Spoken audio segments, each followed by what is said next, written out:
Muy buenas tardes, Arturo. ¿Qué tal ha ido? Fenomenal, muy Ya está, contentos y esto esto ya está. ya está encarrilado. Casi, casi. Casi. Gracias a ti.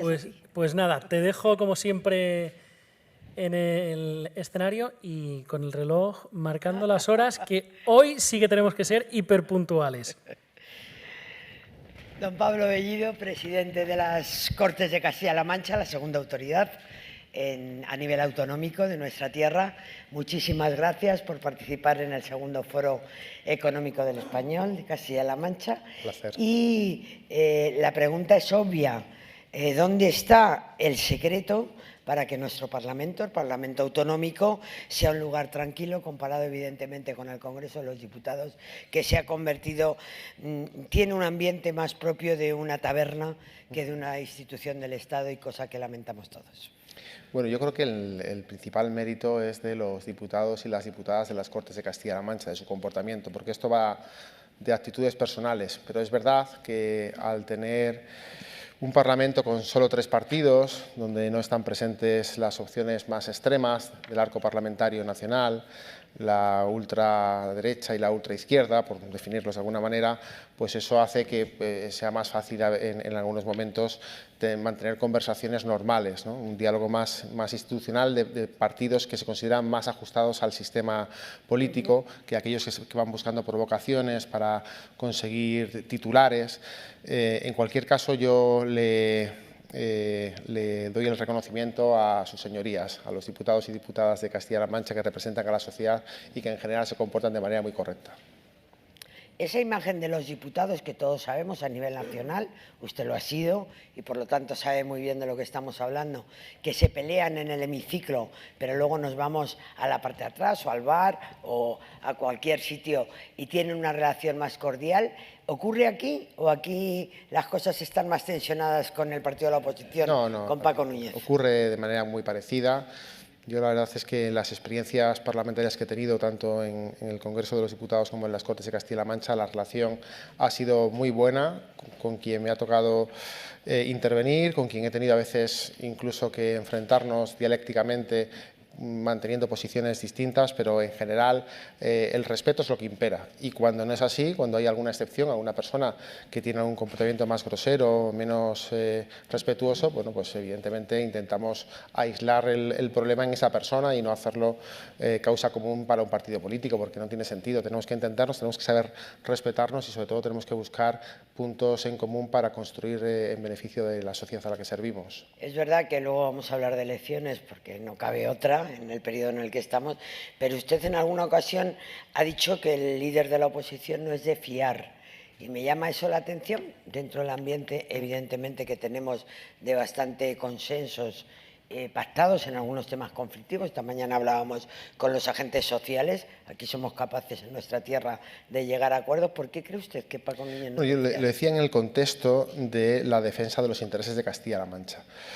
El presidente de Castilla-La Mancha sabe entenderse con todo el mundo. Se puede entender con el presidente del Gobierno o con el líder de la oposición. Pero también sabe enfrentarse a todo el mundo si de lo que se trata es de defender los intereses de esta tierra, de Castilla-La Mancha. El presidente del Partido Popular ha demostrado que no es capaz de enfrentarse a todo el mundo para defender Castilla-La Mancha. Y en algunos asuntos ha querido arrodillar a la región, como por ejemplo en materia de agua, comprando el discurso nacional del Partido Popular, que es un discurso que lesiona nuestros intereses, que nos empobrece, que nos saquea nuestros recursos. O en materia del basurero nuclear, lo que nadie quiere para su tierra está dispuesto a traérnoslo aquí. Pero si no lo quiere Madrid y no lo quiere Andalucía y no lo quiere Aragón, ¿por qué tiene que estar en nuestra tierra? En ese contexto, y solamente en ese contexto, he dicho que no me parecía fiable alguien que quiere ser presidente de toda Castilla-La Mancha, pero que a la hora de la verdad antepone los intereses del Partido Popular a los intereses de Castilla-La Mancha. El presidente Paje no. El presidente Paje, primero Castilla-La Mancha y luego lo demás. Ahí es increíble, pero el nivel legislativo que tiene en las Cortes de Castilla-La Mancha, no sé si tiene parangón con otras, pero si no me fallan los datos, ustedes han aprobado hasta 37 leyes, más allá de los presupuestos, que evidentemente es cuestión obligada. De estas 37 leyes, primero, ¿a qué se debe este impulso legislativo? Y si usted tuviera que elegir, ya sé que es complicado, ¿no?, pedirle a un presidente de las Cortes que elija, pero ¿cuáles serían las leyes que para usted han marcado esa legislatura que está concluyendo. Claro, tenemos muchas leyes porque tenemos mucha necesidad de reforzar los servicios públicos, de mejorarlos, de actualizarlos al contexto en el que vivimos, que también es de cambio normativo a nivel nacional y europeo. Y, por tanto, tenemos que adaptarnos y es nuestra obligación. Y si tuviese que quedarme con alguna ley, pues yo me quedaría con la ley de la despoblación, que es muy importante porque garantiza la igualdad de las personas que viven en el mundo rural, de aquellas que viven en las ciudades. Me quedaría con las leyes que tienen que ver con la infancia. Hemos aprobado una de atención temprana hace poco, vamos a aprobar una de infancia y adolescencia que tienen que ver con derechos de los niños y niñas que viven en esta tierra.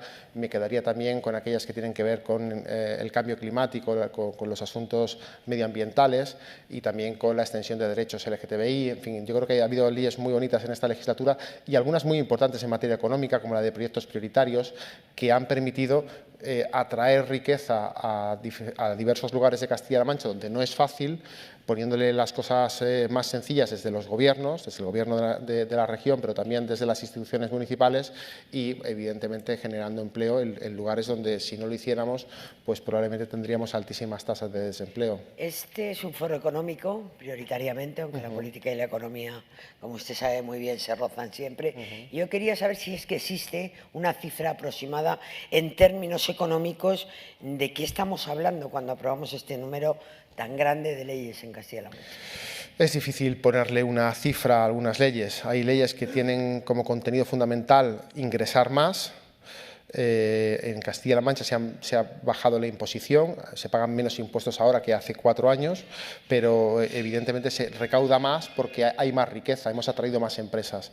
Hay leyes que tienen que ver con organizar mejor el gasto, aquellas que tienen que ver con el gasto social y con el reparto del gasto, por ejemplo, reforzando los servicios públicos o la inversión pública en el ámbito rural, y hay leyes que tienen que ver sencillamente con pues la extensión de derechos. Me he referido antes a la ley que tiene que ver con la diversidad sexual y los derechos LGTBI, pero podría hablar de otras leyes de infancia, de mayores, los derechos de las mujeres rurales, etcétera, etcétera. Por tanto, es difícil establecer una cifra, pero sin duda, sin estas leyes, algunas, por cierto, que han votado en contra el Partido Popular, tendríamos menos riqueza, por ejemplo, los proyectos prioritarios o el impacto ambiental para agilizar la tramitación administrativa y decirle a las empresas que si vienen a Castilla-La Mancha lo van a tener más fácil y lo van a poder hacer igual de bien, pero más rápido.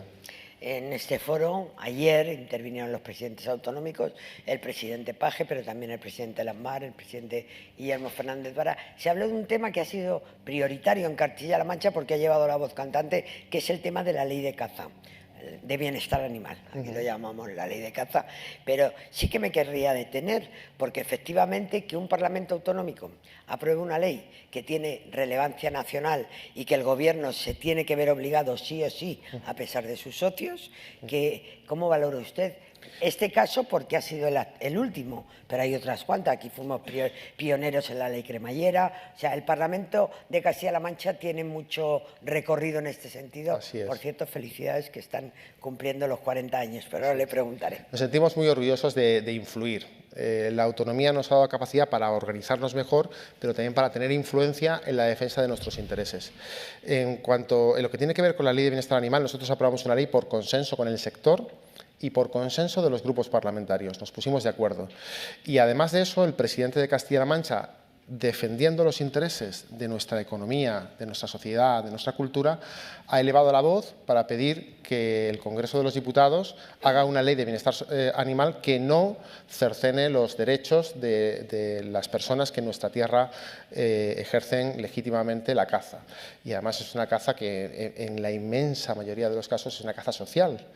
Por tanto, nos sentimos reconfortados de que gracias al presidente Emiliano García Paje, el Congreso de los Diputados haya terminado haciendo una legislación que se ajusta más a la realidad social, no solamente de Castilla-La Mancha, sino de España, que defiende evidentemente los derechos de los animales a los que nadie quiere, ni mucho menos acotar, sino todo lo contrario, proteger, pero que permite usos sociales, económicos y culturales que tienen en nuestra tierra un amplísimo desarrollo y una amplísima historia. Le felicitaba por este 40 aniversario que todos celebramos, pero, en fin, ya sé que es difícil, pero hacer un balance de lo que han supuesto en nuestra autonomía, una autonomía que no es histórica, que se creó con el Estado de las Autonomías con un régimen muy diferente al de las históricas, la doble vía, que no sé si los legisladores estuvieron ahí muy finos, los padres de la Constitución, pero sí le quiero preguntar, el balance de estos 40 años, de las Cortes Autonómicas, evidentemente, también del Estado autonómico, y si seguimos teniendo autonomías de primera y de segunda, y los nacionalistas y los independentistas se llevan el gato al agua con la representación que tienen. Bueno, en cuanto a las comunidades autónomas, fue una decisión de la Constitución que a Castilla-La Mancha le ha sentado bien, porque a esta tierra lo que le vino mal es el poder central que nos ignoraba y que tomaba decisiones sin considerarnos. Yo discrepo de que las nacionalidades o regiones históricas les fuese mal el gobierno centralizado. Nos iba mal a nosotros, a los que estábamos en el centro, fundamentalmente a los que estábamos en el centro sin ser Madrid, que se nos ignoraba del todo. A Castilla-La Mancha le ha ido bien. Y dos datos muy sencillos. Nosotros teníamos un 12% de personas analfabetas, no porque quisieran, ni porque fuesen torpes, ni mucho menos, sino porque no se les dio la oportunidad ni tan siquiera de poder aprender a leer y a escribir cuando comenzó la autonomía. Hoy tenemos el 25% de la población con estudios universitarios. Hemos triplicado el número de mujeres que están incorporadas al mercado laboral, que trabajan fuera de casa, generando una economía productiva para el conjunto de la región y, evidentemente, también ejerciendo su derecho personal. Hemos avanzado muchísimo. Hay comunidades autónomas que fueron por una vía y otras que fueron por otra, pero la alternativa nunca fue que fuesen todas por la misma. La alternativa era que unas tuviesen autonomía y otros territorios nos quedásemos sin autonomía. Yo que digo que existen las comunidades autónomas porque existen regiones, pero que existen regiones porque existe una nación, que es España, y tenemos que defender primero la nación y luego la forma de organizarnos, porque el Estado es unitario, este no es un Estado compuesto, como dicen algunos, defiendo que el Estado autonómico ha cohesionado y ha contribuido a que tengamos más derechos, porque nunca se discutía que Cataluña, que el País Vasco, que Galicia y que incluso Andalucía iban a tener autonomía. Lo que se discutía es si los demás íbamos a tener lo mismo. Se llamaba despectivamente el café para todos. El café para todos nos ha sentado bien. Ha sido un estimulante para el país y el país está mejor porque la gente vive mejor. Claro, usted no merece batet para usted, bueno para usted, porque no tiene que lidiar con unos socios parlamentarios como pueden ser Bildu, etcétera, etcétera, lo que están componiendo en este momento los apoyos al Gobierno central. Pero, llegado el caso, y es un debate que se ha abandonado, pero en nuestra tierra puede incumbir, ¿usted sería partidario de modificar la ley electoral para que los independentistas y los nacionalistas no se tuvieran siempre las sartén en el mango? No con este Gobierno, lo han tenido con todos. O sea, claro, podemos hacer una trayectoria de los presidentes del Gobierno de España y todos han tenido que ceder, evidentemente. Pues yo creo que para que eso ocurra, yo no me opongo a que se reforme la ley electoral, pero valdría con que el Partido Socialista y el Partido Popular madurasen la posibilidad de ponerse de acuerdo. Se han puesto de acuerdo, han cambiado la Constitución hace nada, ¿eh? No es tan difícil, por tanto, ¿no? Si se puede poner de acuerdo, no hace falta cambiar una ley. No obstante, yo que creo que hay que cambiar cosas en la ley, por ejemplo, no me parece nada razonable que si después de unas elecciones ningún partido alcanza mayoría absoluta y no son capaces de ponerse de acuerdo las fuerzas políticas, haya que repetir elecciones porque nadie tiene 176 diputados. ¿No sería mejor una ley que estableciese un automatismo que si no se ponen de acuerdo y uno alcanza 176, gobierne la fuerza más votada? Eso es muy sencillo, eso pasa en los ayuntamientos.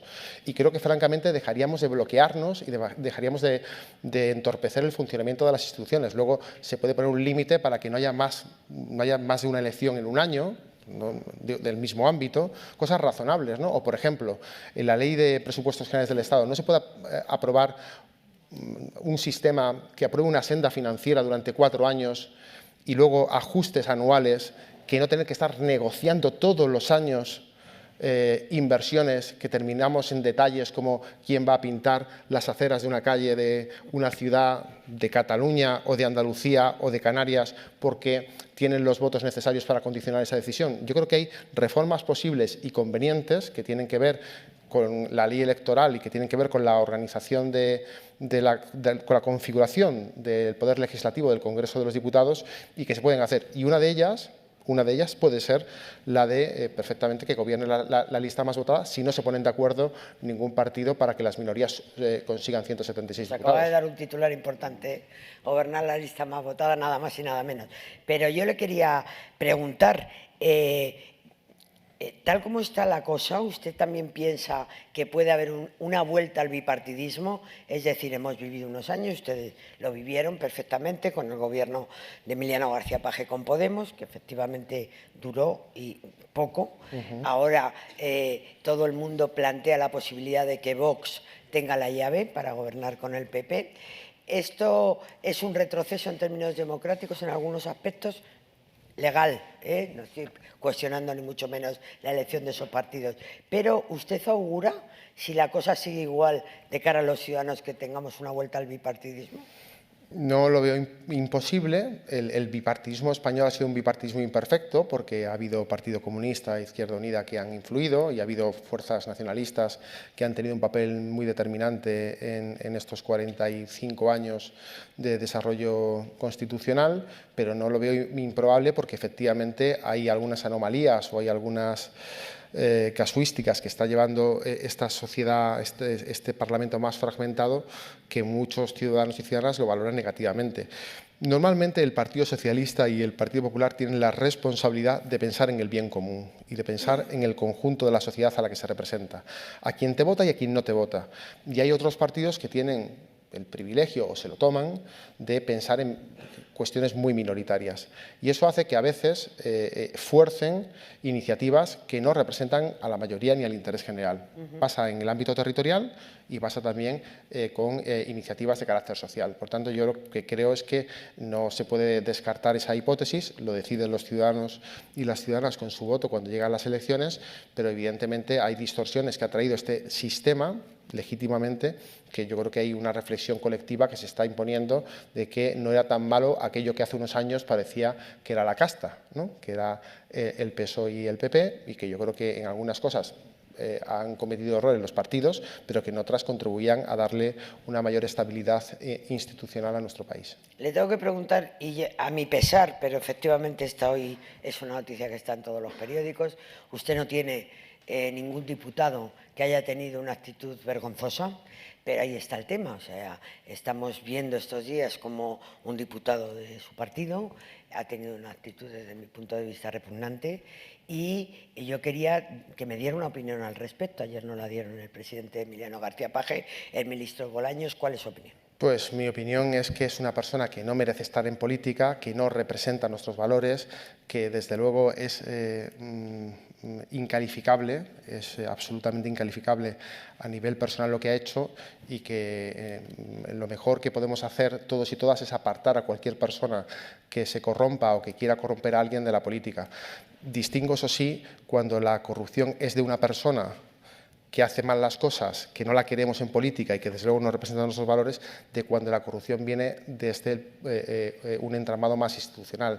No estoy pensando solamente en la Gürtel o en el caso Bárcenas, que se extiende en un esquema muy amplio, sino, por ejemplo, una noticia de hoy, la Kitchen, donde se escuchan grabaciones o conversaciones entre el presidente de la Audiencia Nacional y el número 2 del Ministerio del Interior para tapar la corrupción. Eso realmente es algo gravísimo, gravísimo, que creo que por el interés general merecería que lo abordásemos también, porque creo francamente que eso no es un sinvergüenza que tiene que estar fuera de la política, sino que esto es algo más grave que puede afectar a nuestro Estado, a nuestro sistema, que tenemos que proteger, porque es el que ha traído no solamente libertad, sino progreso a la mayoría de nuestro país. Estamos, desgraciadamente, es que el tiempo pasa pitando, ¿no? Teníamos mucho y nos queda 1 minuto y medio apenas. Pero le quiero preguntar, está concluyendo su mandato, ¿qué asignaturas pendientes le quedan?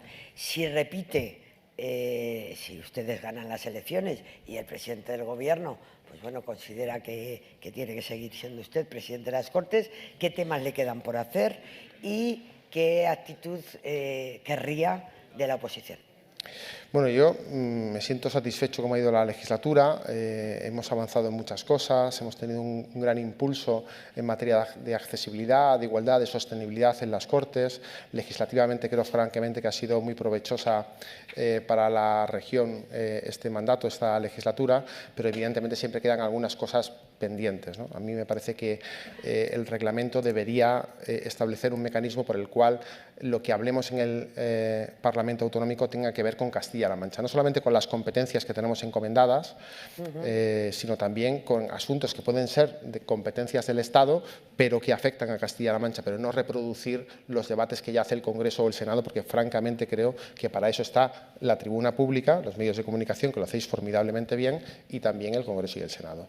Y sobre si me gustaría a mí repetir personalmente… No, si lo aceptaría, bueno, si llegado el caso y le vuelven a proponer mi partido ser el presidente de las Cortes Regionales, lo aceptaría. Yo, si mi partido y mi secretario general, que en este caso es el presidente de la región, Emiliano García Paje, al que tengo un enorme agradecimiento por la confianza que depositó en mí hace 4 años, me piden que continúe, pues lo aceptaré encantado. Estoy a la disposición de un proyecto colectivo. Creo que no debo formular deseos personales para no condicionar las decisiones que se tengan que tomar, pero evidentemente si se me pide que esté en un sitio o en otro, pues estaré al servicio de este proyecto, que es intentar que la sociedad de Castilla-La Mancha tenga más progreso y que la gente que vive en esta tierra viva mejor. Me he reservado la última pregunta porque estamos al borde de celebrar el 8M, con un feminismo desgraciadamente dividido, en un momento que necesitaríamos más unidad que nunca. El hecho de que solamente haya 3 mujeres presidentes de Cortes Autonómicas, ¿es un déficit? ¿Ese techo de cristal nos sigue pesando tanto? Bueno, ahí está el dato, ¿no? La verdad es que nosotros en 1983 el primer Parlamento Autonómico tenía una diputada, creo que una diputada de 45. Ahora tenemos 14 de 33. El salto es importante. ¿Esto significa que hemos conseguido llegar a donde queríamos? No. Tenemos que seguir avanzando. Y vamos a seguir avanzando. Ahora, las conquistas o se defienden o se pierden. Y hay partidos que defienden que esto no es importante, que la agenda feminista, que la agenda de la igualdad no es importante. Están ahí, están presentes en los parlamentos autonómicos, no en Castilla-La Mancha, están presentes en el Congreso de los Diputados, influyen y mucho en la sociedad española. Creo que francamente lanzan mensajes que no son constructivos, que no nos hacen una sociedad mejor, más abierta, más tolerante, más respetuosa y más libre, pero están ahí. Por tanto, yo espero que sí, que haya cada vez más presidentas de parlamentos, que haya más presidentas de instituciones, alcaldesas. Creo que es un avance imparable, pero hay partidos que están deseando volver a la situación anterior, a que haya una sola diputada de 40 y tantos en vez de 14 de 30. O sea, que usted cree que el día que haya una mujer en el Gobierno de España, es decir, presidenta del Gobierno de nuestro país, habremos dado un paso de gigante también. Estas cuestiones son simbólicas y son evidentemente muy importantes.